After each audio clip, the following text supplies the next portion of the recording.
I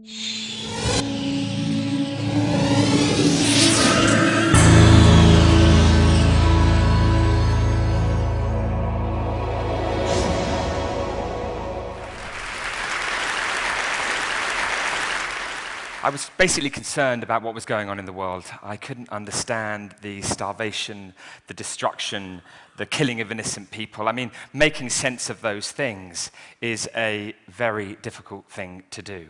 And when I was 12, I became an actor. I was bottom of the class. I haven't got any qualifications. I was told I was dyslexic. In fact, I have got a qualification. I got a D in pottery, was the one thing that I did get, which was useful, obviously.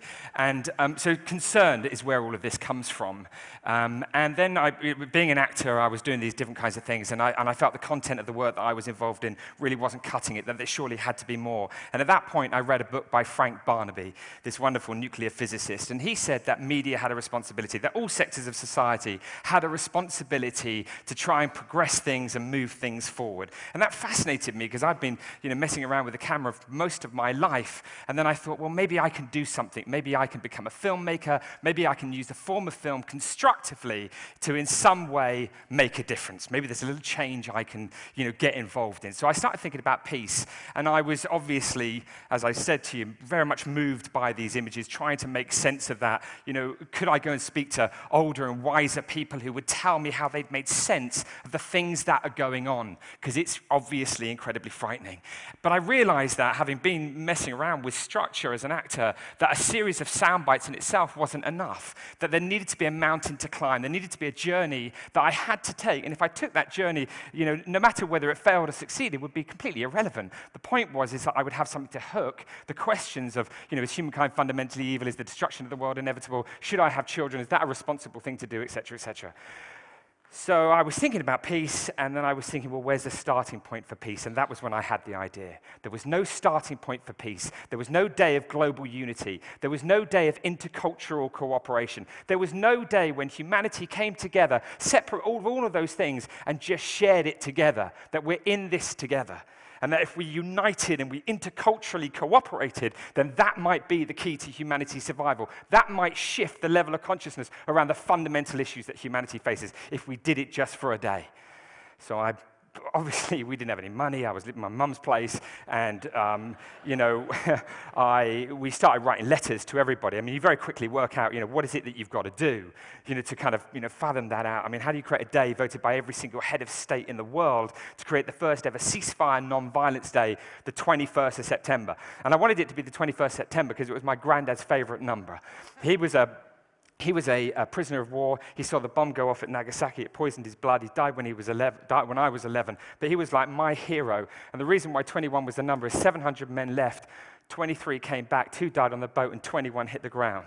And that's why we wanted it to be the 21st of September as the Day of Peace. So we began this journey, and we launched it in 1999, and we wrote to heads of state, their ambassadors, Nobel Peace Laureates, NGOs, faiths, various organizations, literally wrote to everybody. And very quickly, some letters started coming back. And we started to, sort of build this case. And I remember the first letter. One of the first letters was from the Dalai Lama, and of course, we didn't have the money. We were playing guitars and getting the money for the stamps that we were sending out all of these emails. And a letter came through for the Dalai Lama saying, this is an amazing thing, come and see me. I'd love to talk to you about the first ever Day of Peace. And we didn't have the money for the flight. I rang Sir Bob Ayling, who was CEO of BA at the time, and said, mate, we've got this, invitation, could you give me a flight? Because we're going to go and see him. And of course, we went and saw him, and it was amazing. And then Dr. Oscar Arias came forward.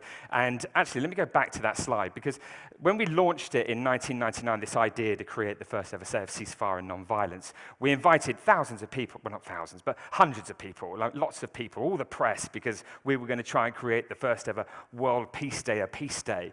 And we invited everybody, and no press showed up. I mean, there were 114 people there. They were mostly my friends and family.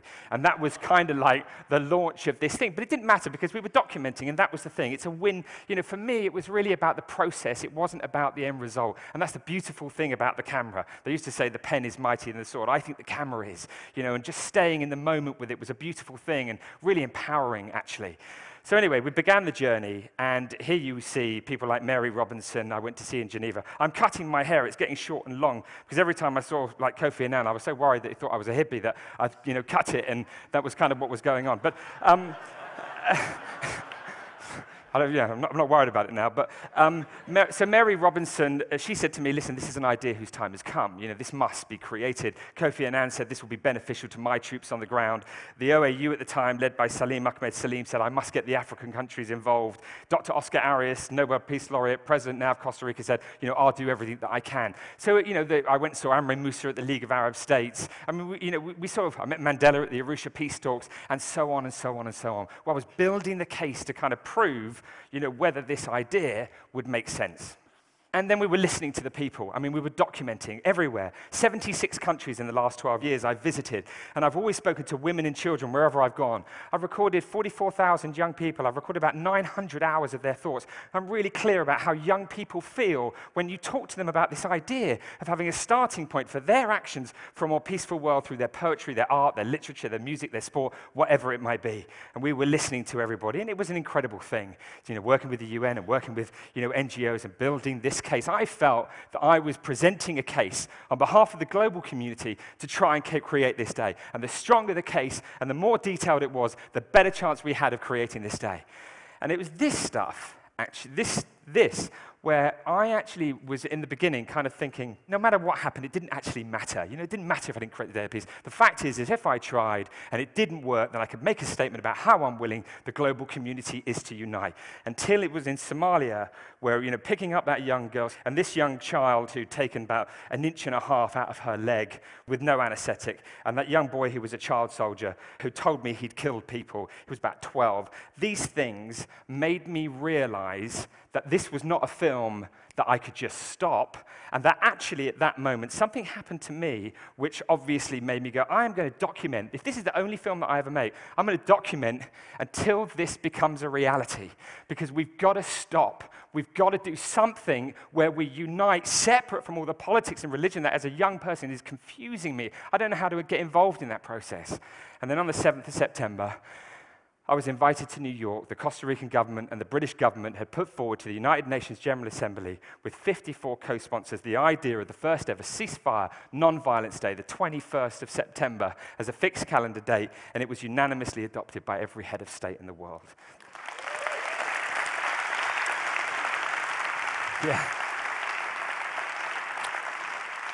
Yeah, but hundreds of individuals obviously made that a reality, and thank you to all of them. I mean, that was an incredible moment. I was at the top of the General Assembly just looking down into it and seeing it happen. And as I mentioned when it started, we were at the Globe and there was no press, and now I was thinking, well, the press is really going to hear this story, and suddenly we'll start to institutionalize this day. And Kofi Annan invited me on the morning of the September the 11th to do a press conference.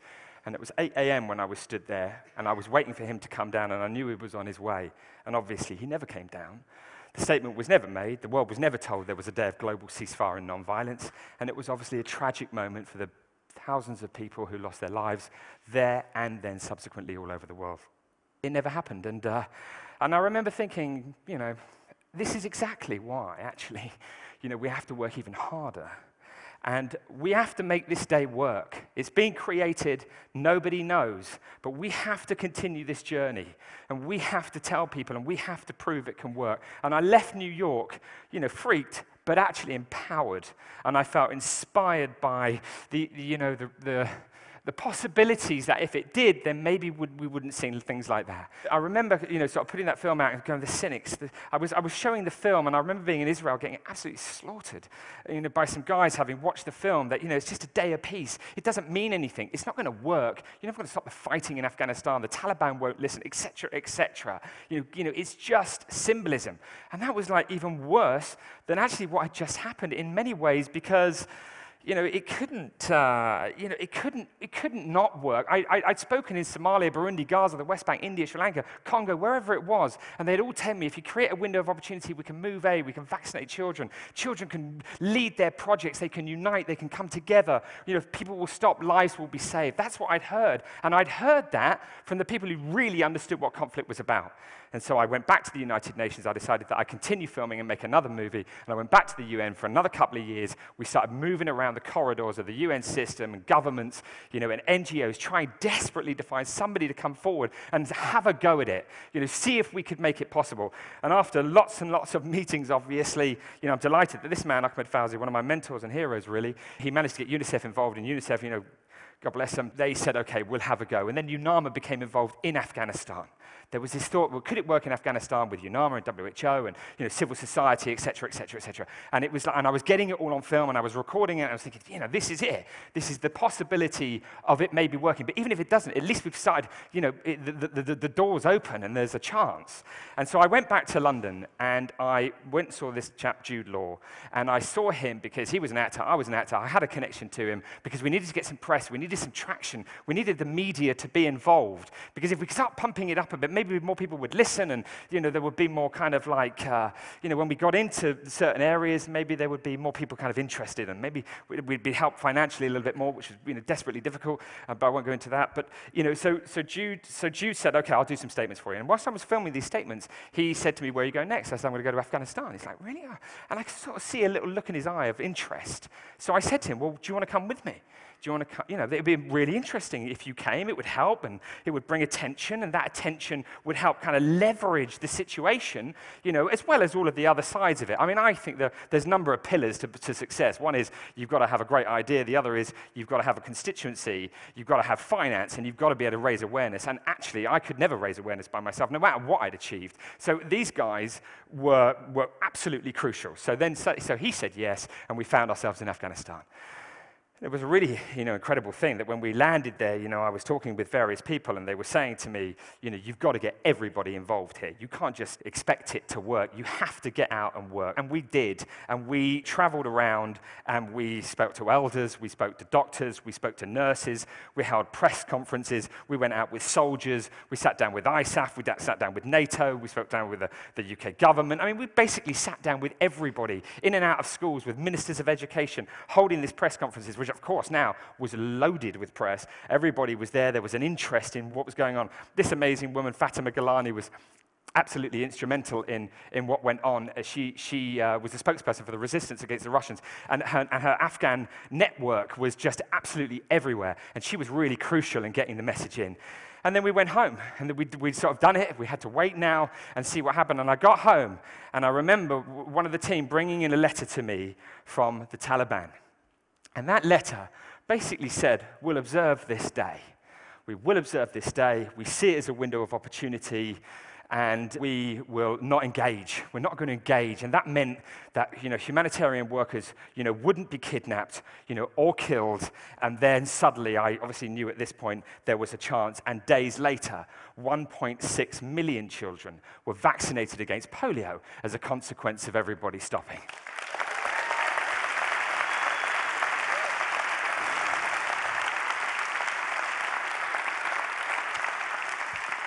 And, like the General Assembly, obviously the most wonderful, wonderful moment. And so when we wrapped the film up and put it together, because we had to go back, and we put it into Dari and Pashto, we put it into the local dialects, we went back to Afghanistan because the next year was coming, and we wanted to support, but more importantly, we wanted to go back, because these people in Afghanistan were the heroes. They were the people who believed in peace and the possibilities of it, et cetera, and they made it real. And we wanted to go back and show them the film and say, look, you guys made this possible, and thank you very much. And we gave the film over, and obviously, it was shown, and it was amazing. And then that year, 2008, this ISAF statement, Kabul, Afghanistan, September 17th, General Stanley McChrystal, Commander of International Security Assistance Forces in Afghanistan, announced today ISAF will not conduct offensive military operations on the 21st of September.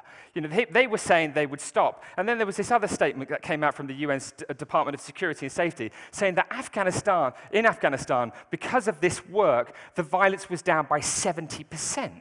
70% reduction in violence on this day of peace. And that completely blew my mind, kind of almost more than anything. And I remember being stuck in New York, this time because of the volcano, which was obviously much less harmful. But I was there thinking about what was going on, and I kept thinking about this 70% reduction in violence in what everyone said was completely impossible and you couldn't do. And that made me think that if we can get 70% in Afghanistan, then surely we can get 70% reduction everywhere.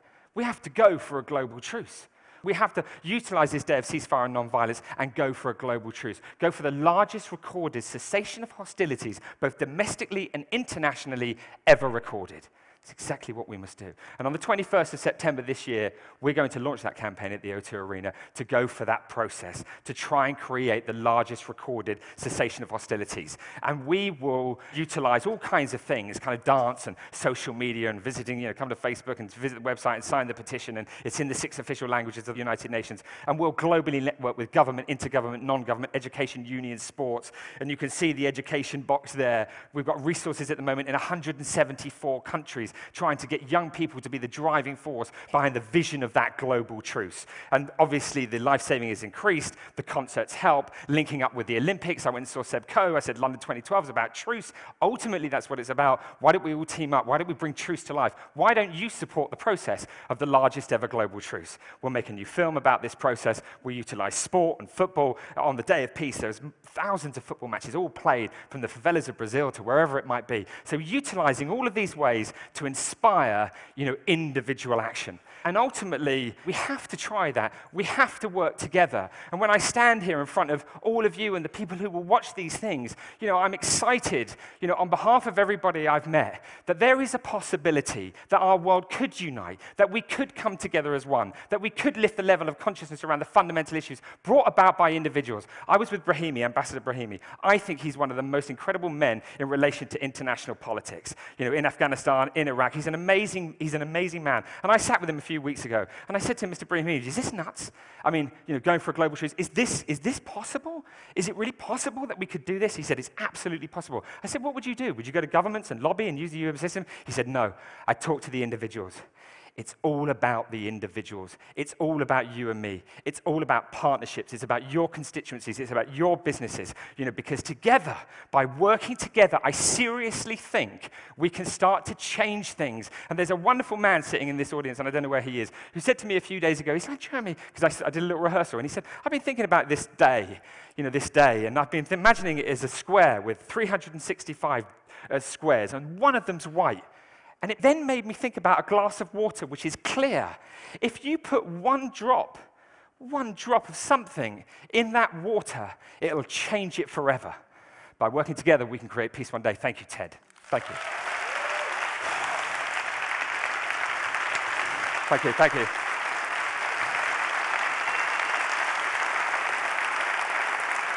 Thanks a lot. Thank you very much. Thank you.